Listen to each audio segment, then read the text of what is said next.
Assalamualaikum warahmatullahi wabarakatuh dan salam sejahtera.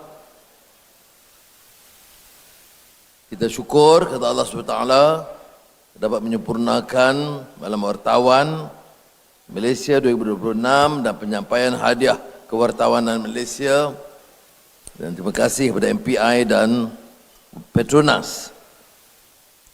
Saudara Fahmi Fadil, Menteri Komunikasi, Saudara Yong Su Hiong, Presiden MPI,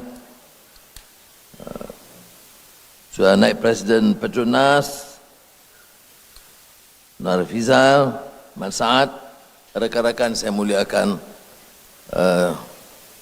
terima kasih kerana terus mendukung dan bagi kalangan wartawan mempertahankan makna kebebasan dan demokrasi di Malaysia, mengemukakan pandangan, teguran, saranan selain daripada liputan biasa.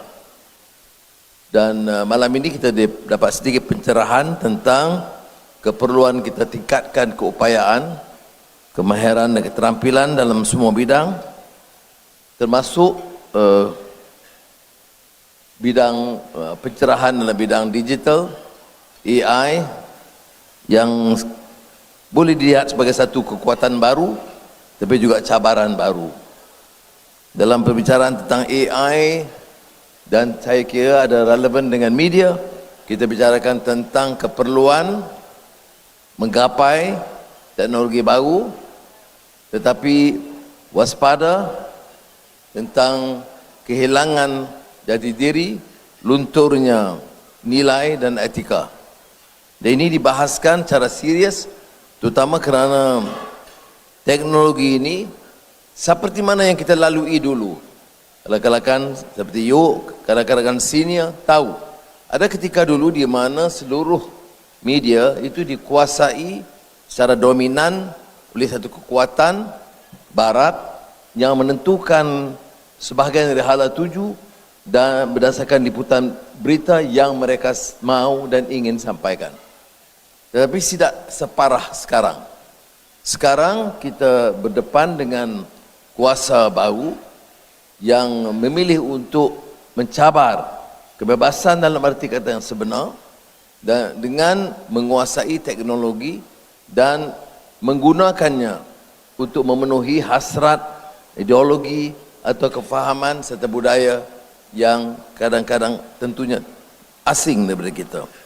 Sebab itu saya ucap terima kasih kerana badan wartawan termasuk MPI dengan dukungan Petronas mengusahakan langkah-langkah baru dari inovasi media melalui Majlis Media Malaysia yang telah kita asaskan, supaya kita tidak terperangkap dengan apa yang disebut dulu sebagai captive mind. Kalau dulu captive mind yang diungkapkan oleh Hussein Alatas itu sekadar pandangan yang disimpulkan melalui politik dan sosial. Sekarang captive mind itu melalui teknologi, termasuk digitalization. Jadi ada pertemuan, juxtaposition dalam kes ini kerana negara terpaksa bergelut untuk menguasai teknologi baru. Tapi negara harus juga diperingatkan dan sedar bahawa teknologi baru itu tidak miskin dan gersang dari segi nilainya. Bagaimana kita harus menghambat, memenuhi keperluan teknologi baru sementara mempertahankan nilai dan akhlak. Dan ini belum dijawab dengan begitu memuaskan, kerana selalunya persaingan ini kalau kita tidak waspada dari awal, kita akan tergelincir. Ini yang banyak dikupas oleh pemikir semasa, bagaimana kita harus penuhi tanggungjawab ini. Pertahankan keperluan kebebasan, teknologi maklumat dan digital serta AI dalam masa yang sama tercabar untuk pertahankan nilai dan budaya, jati diri dan apa yang kita ungkapkan sebagai akhlak. Mudah-mudahan dengan kerjasama dan pengalaman rakan-rakan, usaha ini dapat kita penuhi bersama.